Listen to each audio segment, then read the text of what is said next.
Welcome to Total Money Management. Manage Monkey. Total Money Management. I'm back with Steve. It's been a long day. Apologies, mate. It's a night session, folks, not a morning session. Yeah. So we're lacking coffee. Well, I've probably had about 16 And litres. alcohol. Well, next time we'll bring in some whiskey or something. Get on the booze. You're probably too young to remember Derek and Clive Live. Did you? Yeah, you know them? I'm definitely too young. young. Peter Cook and Dudley Moore, old English guys, great comedians, and they did a series called Derek and Clive Live, right? Which was they and this is serious. They used to go into a studio and get absolutely hammered, right? And then just talk a lot of, stuff. Just random And shit. just stuff, right? And they just would swear and all this sort of stuff. You got to remember this is like the 70s, right? Yeah. When And okay. it was just hugely hilarious. Mate, we should do like an explicit episode where we've had half a bottle of vodka or something. Adults only, mate. 2 glasses of wine. That's it for me. Oh, we'll be asleep. It'll just be 40 minutes of me sleeping.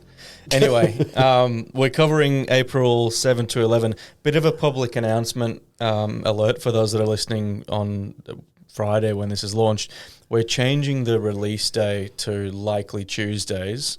So there'll be a bit of a couple of days gap between the one you're listening to now and then Tuesday's release.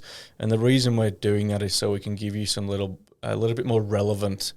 Yeah, we're making it information. weekly now. Yeah. So when you listen to us, you'll be hearing what we're now going to talk about what happened last week rather than 2 weeks ago. Exactly. So Due to popular demand. we're taking on some feedback, and it means that we have to record podcasts every week now, which is amazing. Isn't that good to look forward to? Thanks, guys. Anyway, so big issue this week. We've come off a week and a half's worth of volatility. So we're still talking about that. But what's happened, Steve? Trump's... Well, yeah, the Trump tariffs. There's a couple of things here, and I'm going to resist selling "I told you so," but I did tell you so. Wall Street has underestimated and was underestimating Donald Trump. So the argument was, Trump's not going to do all those tariffs. Nah, that's not going to happen. Well, we said, dude, it's going to happen. And it did. And so Liberation Day turned out to be an absolute cracker. So from that point of view, I think one of the main points is when you have a long bull market, you tend to get a little lazy. Lazy is probably not the right word. You tend to get a little bit like, it'll be all right. Okay? You're doing well. You've had 15 years. You buy the dip. Everything's going well. Then you get a bout of volatility like you get last week. Yeah. And that's when you go, oh, gee, maybe I should pay attention. Start questioning your strategy a little bit. Yeah, because the volatility, I mean, we're going to talk about the day's volatility levels. The intraday volatility levels were insane. There were nights there where I was looking at the US futures, and it's sort of like, the market's going to be up 3%. And then I'd wake up in the morning and be like down 8. Yeah. Right, and then the next day, as we'll show, then the next day it went up 10. Well, it's so bizarre. Obviously, spending many years in the crypto space and going, 10%, 8%, whatever. Flesh wound. To see that in traditional markets was just outrageous. So Yep.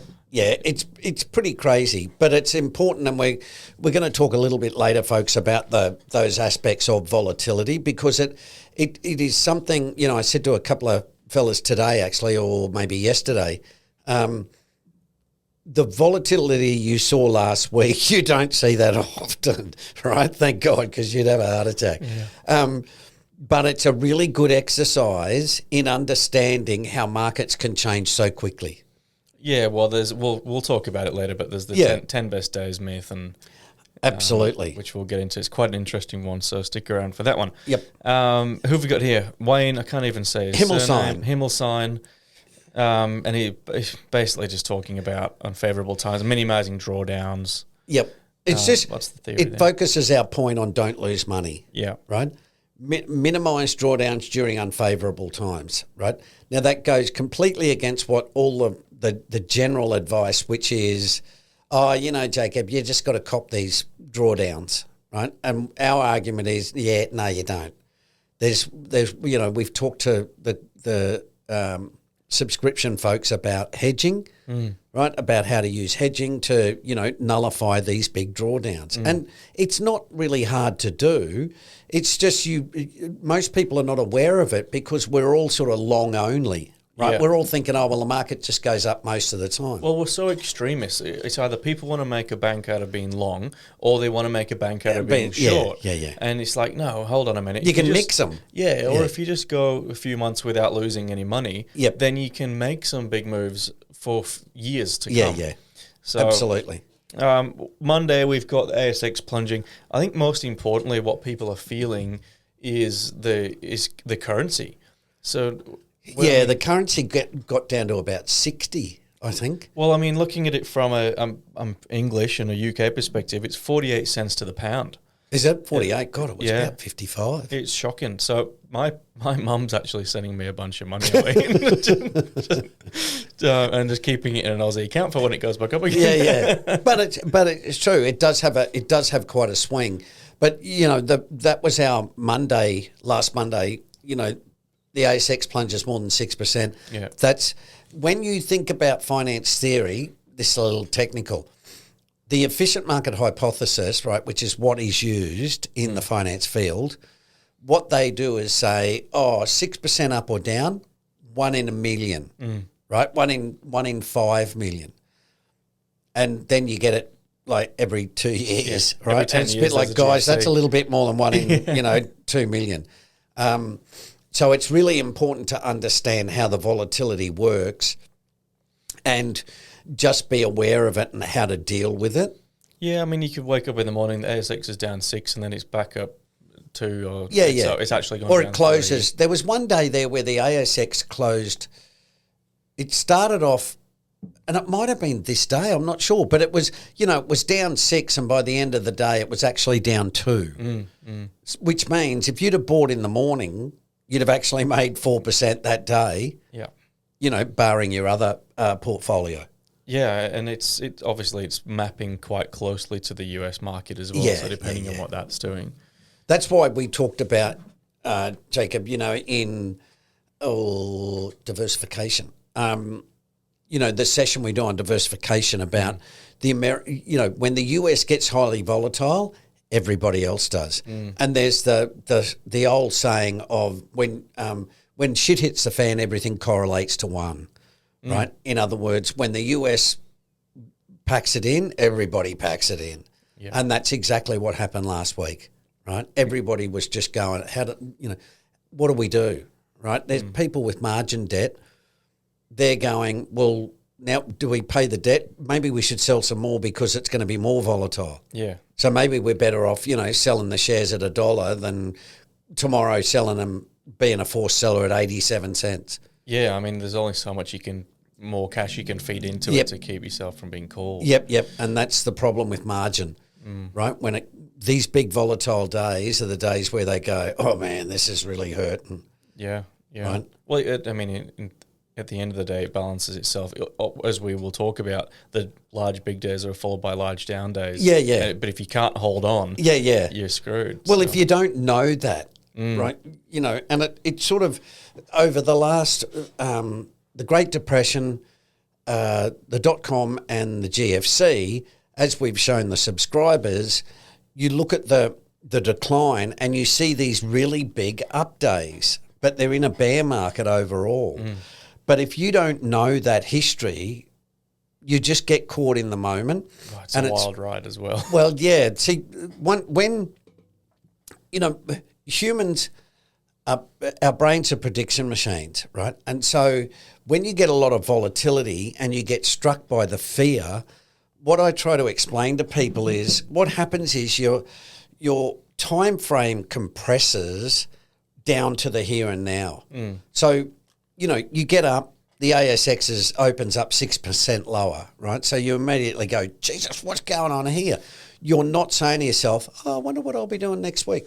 I wonder where it'll be in 3 months. You are completely focused on the here and now. Yep. So, in evolutionary terms, it's like, here comes a tiger. Oh, think about what I'm going to be doing in 3 months. It's like, nah, just get out of the way of the tiger, right? So that's what happens in really high volatility periods, it just tends to like laser your focus onto it. But the problem is volatility is usually the down bit. Yeah. Right? And that creates the fear rather than the greed. And it's doubled down by the fact everyone's talking about it in the media. Oh, yeah. And you're just like, holy shit, the world's going to... Well, the one we had before, $85 billion bloodbath on ASX as big names plunge, right? 140 billion AXX plunges more than 6%. Yeah. Aussie dollar drops, right? You're reading that going, oh my God, we're going to hell in a handbasket, right?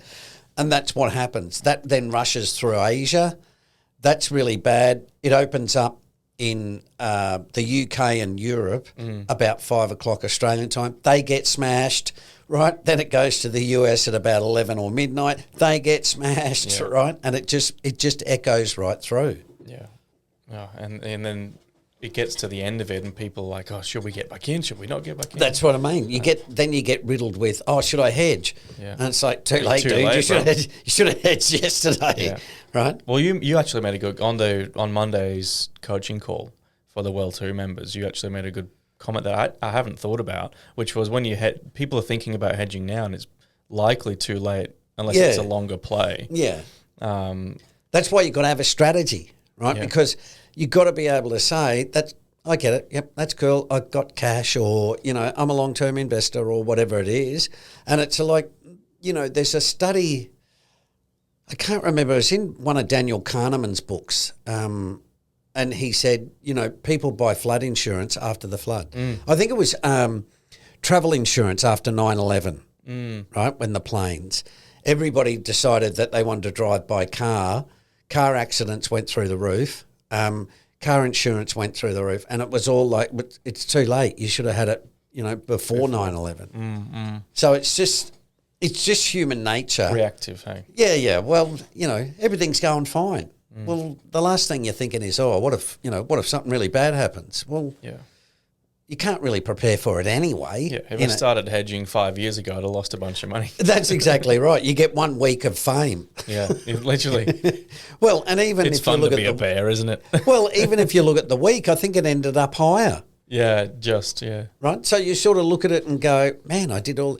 if you'd have gone to a desert island for a week and come back and go, how'd the market go? Oh, up 2%. Oh, cool. Cool. Yeah. Right? But volatility's been 20. yeah. Like, the VIX is at 60. It's like, oh, what happened there?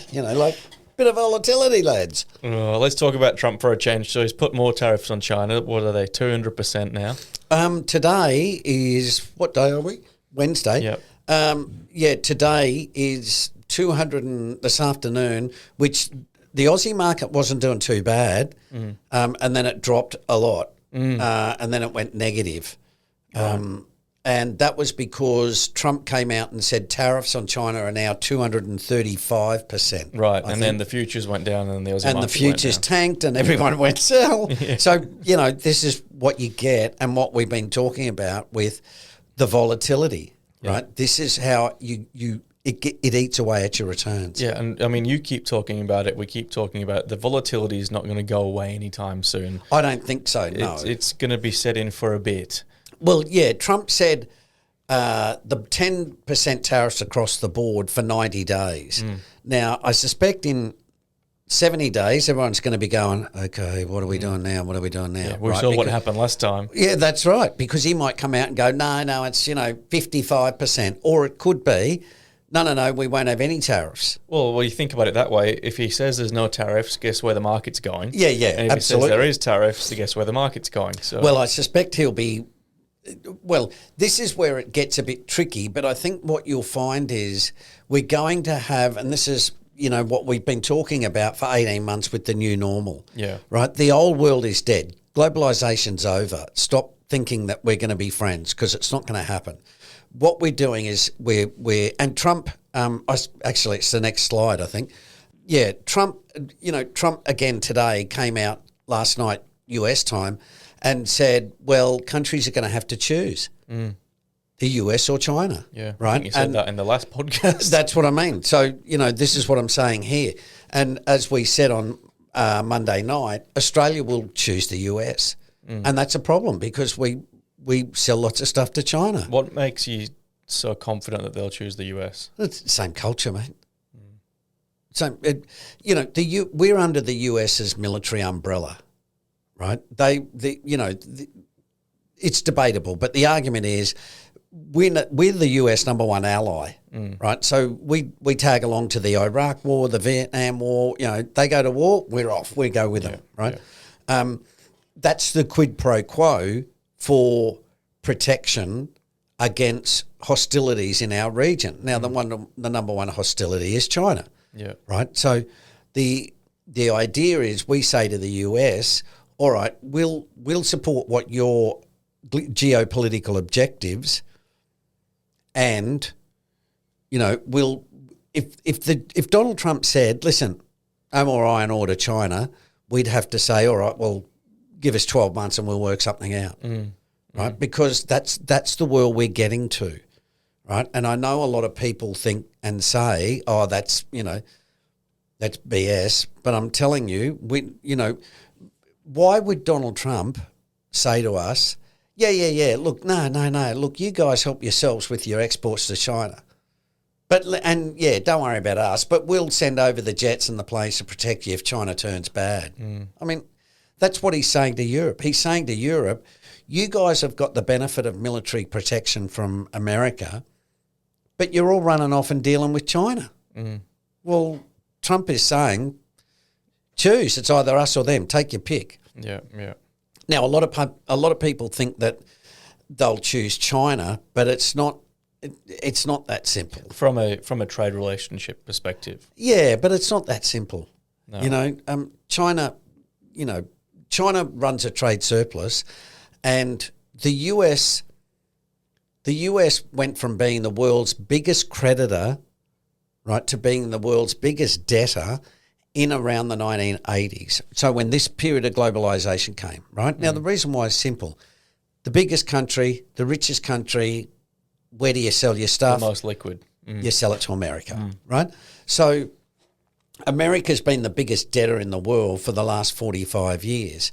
So the sort of argument is, if you want to have a lot of influence, you've got to have something to offer people. Well, China is saying, well, no, we don't want you to sell your stuff. And in fact, we're just going to boss you around and tell you what to buy of us.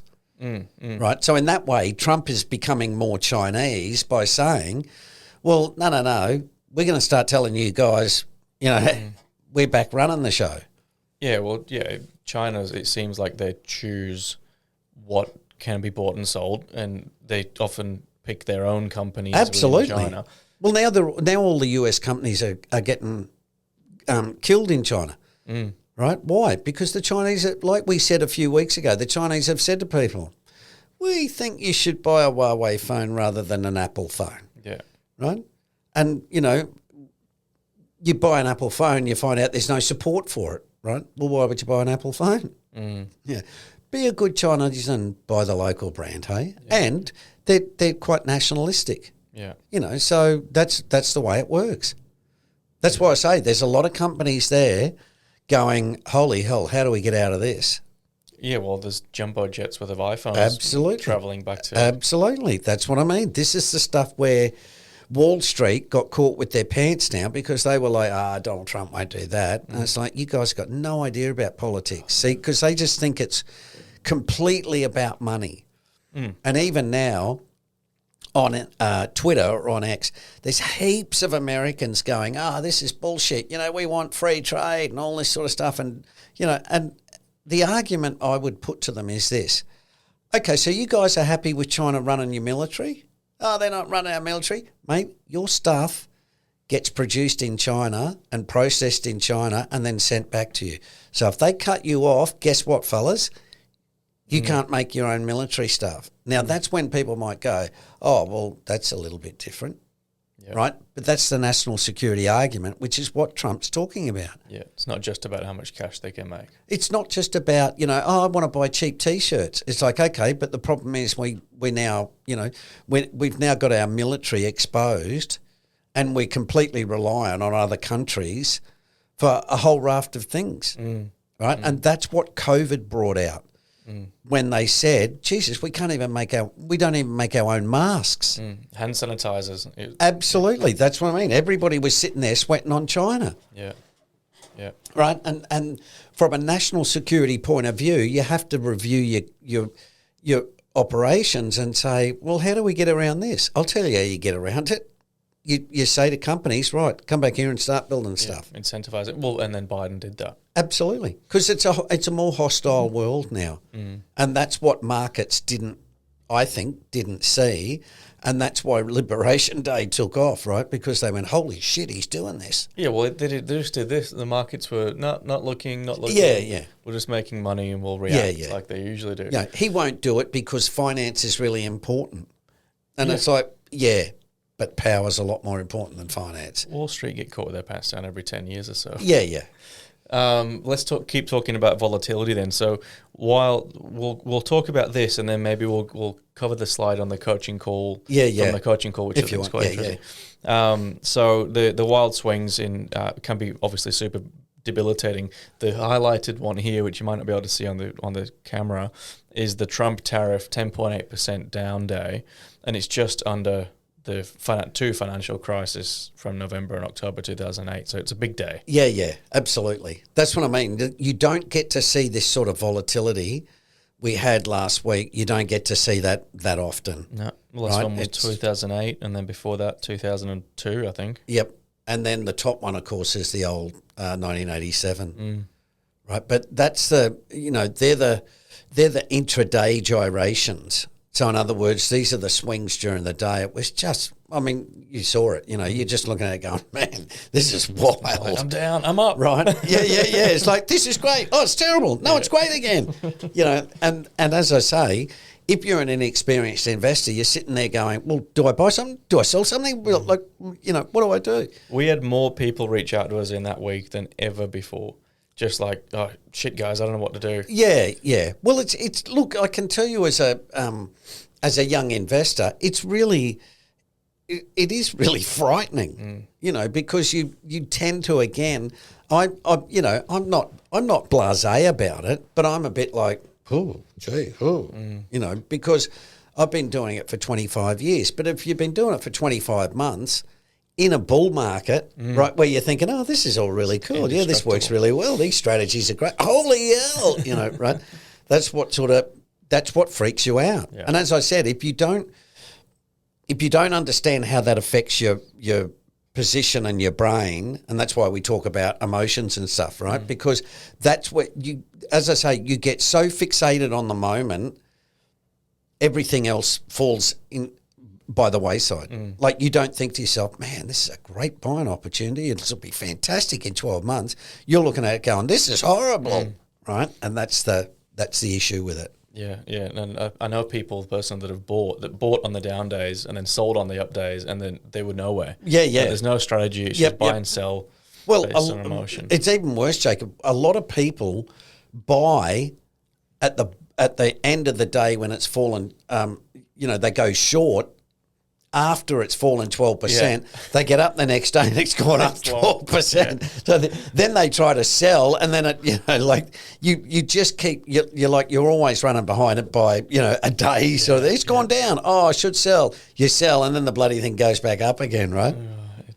It is. It's a Ken. I think I've said it before. Ken Fisher, long-term fund manager. He said, the market is the great humiliator.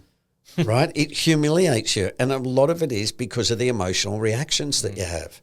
Yeah. Right? So it's your money that you feel like you're losing. Yeah. And you can watch it by the minute tick away. All right. So let's talk about how to handle volatility. This is a specific slide you covered in Monday's coaching call with the Well 2 guys. But then also tying in the 10 best days myth. And a bit of research that Meb Faber did as well, which is good. Yeah, he's got a really good paper out down the folks, we haven't got it up there. Where the black swans hide and the 10 best days myth by Meb Faber. You can Google that. Yep, Google it, have a read of it. It's really good, and the reason why is because you hear this argument from the mainstream. Oh, Jacob, if you miss out on the 10 best days, your returns are terrible, right? The average return is 2, not 8. Mm-hmm. Well, Meb Faber went, that's interesting. So he went and did a paper and went, okay, actually if you missed out on the 10 worst days or the 10 best days, it doesn't really matter because they cancel each other out. Yeah, so he said if you miss out on all of them, so best 10 days and best worst days, you do better. Yeah. Which is interesting. It's so interesting. Well, it's the benefit of avoiding big drawdowns, right? Because of the mathematics of it. But again, the volatility, we also know volatility clusters. Yeah. Right. So as I say, you're rolling along, nothing's happened, then you get a week from hell. Right. And then you go back to being normal, and then you get another week from hell, right? But we know that. And that's where you've got to have a strategy or a plan that includes that stuff. And that's why, we did the call on Monday sort of saying to people, look, this is actually fairly normal behaviour overall. Right? Last week was hell, yep, but you get one of those hellish weeks about every 2 years or every 3 years, right? And it's actually when you step away and look at history, you go, oh, okay, yeah, so these things happen, fairly sort of regularly, right? Particularly, they particularly happen when the CAPE ratio is really high, very, very high, or very, very, very low. Yeah, absolutely. When there's been a general panic in the market, that's when you get what happens is, again, as I say, when that stuff hits the fan, everything correlates to one. But what happens also is people just sell everything. So in other words, there's just indiscriminate, it doesn't matter whether it's NVIDIA or number 498 on the S&P 500. You just, it's just sell, right? And you just sell down everything. Yeah. Right? And that's what happens. And of course, what happens there is creates more selling. Right, more selling pressure. So that's why I say if you're looking at margin debt, what you do is on Monday you're going, okay, how much do we actually sell down? Because we could get a margin call every day this week. Yeah. Someone rings you on Monday and says, listen, it's down 5, but I want 15. Right? So, it becomes rather hellish, and that's why you can see central banks try to step in and they generally ring bankers and say, listen, guys, take the edge off a bit. Yeah. Everybody start buying or selling and, to try and manage the volatility. Yeah. So let's talk about the volatility clustering, because we've seen it in real time last week where we've had a 6% down day and then a 6% up day based on whatever Trump says about the tariffs. Yep.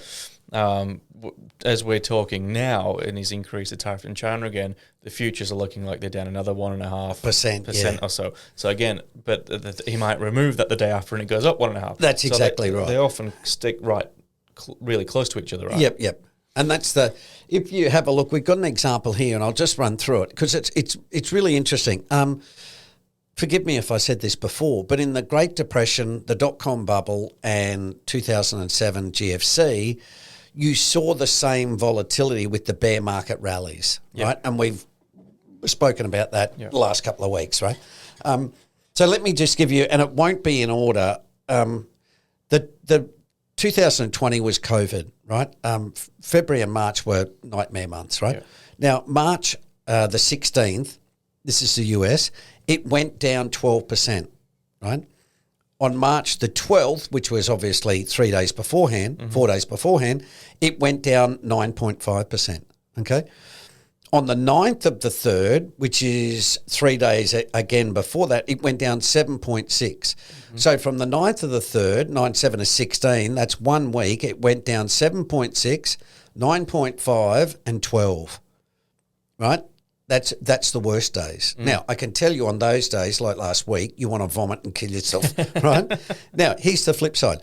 The best days, right, on the 13th of the 3rd, which is in between that week, it went up 9.3. Yep. Right? So the 12th it went down 9.5 and the 13th it went up 9.3, right? Exactly what happened last week. Yep. Went down 10 and then went up 12, right? Okay. On the 24th of the 3rd, so a week later after the 16th, it went up 9.4, right? And then on the 6th of the 4th, which is about 2 weeks after that, it went up 7. Yeah, just totally cancelled it out. Well, when you look at it, you go, actually, yeah, you look at it overall and go, oh, I'm down 2%. Right? And that's why it's really important to understand this volatility stuff, because when it hits you, I guarantee you'll freak out unless you go, oh, yeah, seen this before. Well, it's why it's so important to have cash as well. Yeah. Not necessarily hedging with put options or anything fancy, but having some cash to go, I'll feed a bit in. Yep. And then, lo and behold, you have more shares and you're up earlier. And for those who buy companies, you often find that companies move a lot, right? If the whole market moved 10 or 12, well, that means there's some companies who are moving 15 and 20. Yeah. Right? So that's where don't hold me to this. I'll bet you Warren Buffett bought some stuff last week. Oh, yeah. I'll bet you he bought some stuff. He would have. Surely. So, yeah, the main point is the volatility elicits and magnifies emotional responses, right? That's what happens. It just totally intensifies. And there's two biases here that are really important. One is recency bias, and that's a real trap, right? Oh, my God, it went down 10%. What's tomorrow going to be like? Oh, it's going to be a slaughter. And then it goes up 12, right? Yeah. You go, what the hell, right? That's another one. And that's a really, really big one in markets because that's our most recent memory, right? And the other one is what you were saying before about the media and the headlines, and that's the priming bias, right? They're priming you to do something, right? And again, you click on the headlines, ASX bloodbath. Oh my God, that's terrible, right? But the next day they put ASX bounces back. Yeah, right? They're just talking heads. Yeah. Well, if you understand volatility, you sort of go, oh, yeah, well, there'll probably be a big up day, right? And when the up day comes, the media don't rejoice as much as they love saying, blood in the streets and it's a bloodbath on the ASX and the ASX plunges, right? So... This is an important thing. Doing nothing is an option. You don't have to do something all the time. Yeah. Having cash, absolutely. Having a strategy and having some cash for these down days is important, but you can also do nothing as well. Yeah, and just reassess. And stick to the plan and rebalance. Yeah, right. And that's the importance of the asset allocation rebalancing stuff, right? If you've got a plan, you know what you're doing, so it shouldn't bother you that much. Now, it doesn't mean it's like, oh, I laugh into your face. It's really awful. But if you've got a plan, you can say, okay, I've got a plan, I'm fine, I've got plenty of cash. My superannuation I don't need for another 35 years. Okay, well, this is just another week of volatility. I'll bet you Buffett's buying the cheapest of cheap kind of energy stocks. Well, yeah, he may well buy more of, like he holds Occidental Petroleum, right? So the boring stuff that's really cheap. Absolutely. The stuff nobody wants, right? Yeah, he's not buying NVIDIA. No. And just remember, we've talked about hedging and what we've sort of, suggested is the idea of don't do it now because you're panicking about your portfolio. Yeah. So you really need to say, I'm going to use hedging sensibly and I'm going to study it, or I'm not going to bother about it at all. Yeah. Right. Don't react. Because if you do that, you're going to make a mess of it. Yeah. Right. Like I said, you'll be buying flood insurance after the flood, and it's like, dude, that's too late. Yeah. Right. But it's what a lot of people do. Yeah. Use the opportunity to research and do and absolutely understand it for the next. Yeah. Because I can guarantee you there'll be another week like we had this week, right, or last week. So, that's what I mean. History repeats, and these are bouts where you just go, oh, here we go. Like I said, well, there's 2020. Well, that's only 5 years ago. They're getting closer. Right, that's right. That's right. Years. Ding, ding, ding, ding, ding, ding. There might be something in that, but it's true. Like it's only 5 years ago where the market went down 35% in a month, and then it bounced back 35%. I remember buying oil futures when it went down. Yeah. That was a great time. But that's what I mean. If you know what you're doing, you first of all, you don't panic. Secondly, as I said to a young fella today, the best thing to do is go and look in the mirror when you're freaking out and just go, okay, I've got a plan here. Okay, I got some cash. It could be up in 3 months' time. Like, just talk to yourself. And what that helps do, I know this sounds a bit, but it calms your body down, right? Because your brain is going, okay, let's remember system 1 and system 2, right? Yeah. Stop freaking out. Let's just take a deep breath and take a breath, go for a walk. Absolutely. If you're me, go and play golf. Otherwise, you stress about it all day. Oil, it's down to the lowest price since 2021. It is. It's $60 a barrel, I think now. It's pretty darn cheap. Yeah, I think so. I think long term, we've talked about a few companies local that are, they're paying good dividends, and someone was talking about today that they're talking about buying a takeover of BP. Who are? There was in the market, in the paper today. I didn't read it. It was online somewhere, and I just saw the headline, which was they're talking about a mega takeover, and because BP's been a terrible underperformer, and so this is what's sort of these times when companies are under pressure. Some hostile takeovers. Yeah, the predators are out there going, hey, here's our opportunity. Yeah. Well, I mean, oil's not really going anywhere, is it? We still got to use it, mate. Still got to use oil. And if we're not buying off the Russians and the Iranians, that means we're going to be short oil in a. Do you know what I mean in that sense? So yeah, supply and demand issues. Absolutely. Not financial advice. All right, bonus. What have we got here? Oh, just they're forward PEs, which correlation's not very good, but. The point being, if it goes back to 16 times there, which is the 30-year average, we go down 37%. So in order for it buy the puts. But even in order for it to go down to the 10-year average, we've got to lose 29 or 30%. Yeah. This is why we're talking about CAPE, right? According to CAPE, I think the market, the S&P, which is at 5.8 or something, 5.9, I think should be around 3. 50%. Right? That's what I mean. When you've had a 15-year bull market, these guys are bullshit. They're always talking about this thing, right? Next minute, it's like, oops. Oh, because people are starting to listen to us now. Sorry? People are starting to listen to us now. We're not bullshit artists at the minute. All right. Righto. Lesson of the week, and then let's wrap it up, Stephen. Yeah. Just hedge funds, margin calls. Just, again, folks, this is a really important one you should try and lock onto. When you get lots of cheap money, asset prices go up. When that money's withdrawn, asset prices go down. And you can see there's a really strong correlation between more money in the market and prices going up. I mean, hello, that's 101 stuff.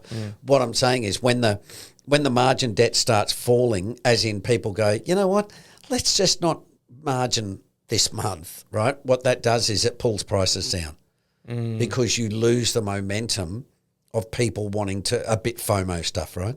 Yeah, they get a little bit more... circumspect. Yeah, exactly. A bit more risk averse. Yeah. So that's one to watch. And this one's just, as we sort of said, Is this one just to piss off all the Elon fanboys? No, look, in all honesty, again, every cycle there's a hero who turns into a villain, or there's a hero who turns into being a loser, right? And I've mentioned them before. Travis Kalanick, who ran Uber, that Adam Newman that ran WeWork, right? They, these guys are geniuses. They scuttle off with $1 billion and trash the company, and then the company says, right, get rid of these guys, right? So Tesla's had a really rough run. It's going to have a rougher run because it ain't going to exist in China, right? China's not going to be saying to its people, oh, yeah, by all means, buy those Tesla American cars. Well, it was, until now, and don't quote me, the second highest selling car until recently. Yeah, I think so. Europe has said, no, we don't want Teslas. And Canada came out yesterday, and Mark Carney came out yesterday and said that he was thinking about banning Teslas, right? And this is what I said in the coaching call on Monday night. What you're going to see is you're going to not just see tariffs, right? China responded with export licenses and said, right, don't export rare earths, right? Okay. China says, right, we're going to ban Teslas, right? So you'll get all these non-tariff barriers now as responses to tariffs. And so, like we said, there'll be export bans, there'll be export licenses. Exactly. They'll just stack up on top of each other. Right? Until they get the desired outcome. And if China says it doesn't want Tesla, well, they'll make it so unattractive to buy a Tesla that the demand will just fall through the floor. And it's already fallen through the floor. Yeah, it'll be so expensive, and their cars are so cheap and arguably better tech anyway. Absolutely. Well, it was the same in America where, people were saying, well, who wants to be seen in a Tesla? Right? Because now, people, when he did the Heil Hitler sign, people went, well, who wants to be seen in a Tesla? Yeah. Right? With the Nazi Elon. So that's what I mean. He did more brand damage there than, gosh, any scandal. Is unbelievable. Yeah, that'll be one for the history books, I reckon. Absolutely. Well, it's just I want to monitor this to give people the education of saying these are the flags you've got to look for. Yeah. Right? Generally, guys who are shooting their mouth off, they all think they're God. They got rich really quick. They're a bit shifty. They sail a bit close to the wind. They've all got the same characteristics. Right? And it's a function of the bull market, right? Easy money, promoters, and that's why I say keep your eye on OpenAI and artificial intelligence generally. There's a lot of hype going on there about, how good it's going to change the world, but you dig a little deeper and you read some stuff and go, maybe not the world. It's not actually doing that much of it. Yeah. Well, again, those US financial markets, mate, they sell any shit. They tell you anything. Oh, it's going to change the world, really. It's all just to make as much money as possible in their eyes. So, which we've seen isn't the number one thing at the moment with how important politics is. So. That's right. Anyway, let's call it there. Again, we're changing the days of release, so it'll be Tuesdays moving forward. And if you have any questions or there's a lot floating around, reach out to the socials or to Steve and I. We're happy to answer. Give us a call. All right. Cheers, mate. See you next time. Cheers. See you, folks. As always, remember, we don't provide financial advice.